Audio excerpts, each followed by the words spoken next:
Recorded Books presents an unabridged recording of Mosby's Men by John H. Alexander, narrated by Norman Dietz. This performance is copyrighted 1988 by Recorded Books Incorporated. John Singleton Mosby was practicing law in his home state of Virginia when the Civil War broke out, and after joining the cavalry, he rose to the rank of colonel during the early fighting in the Shenandoah Valley.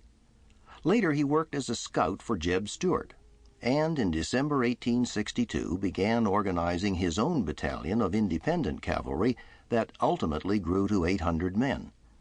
Mosby, who weighed all of 125 pounds in full riding gear, practiced the art of guerrilla warfare, operating mostly in northern Virginia.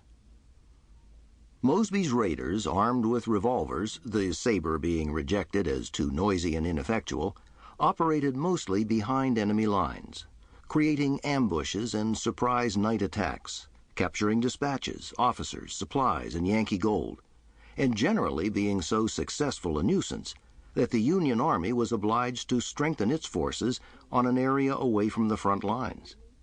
The friendly local population helped hide his supplies and men, and though there was a high price on his head, he repeatedly eluded his would-be captors.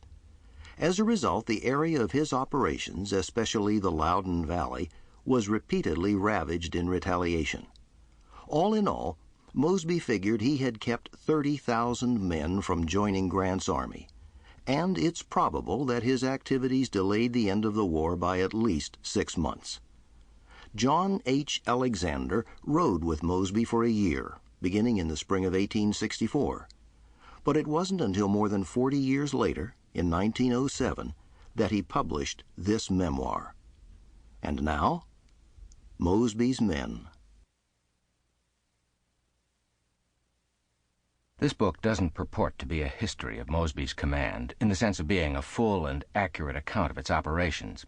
It's a narrative of what I saw of the men and their doings, as they impressed me at the time, and as my memory reproduces them now. Many of their exploits, perhaps their finest performances, I neither participated in nor saw.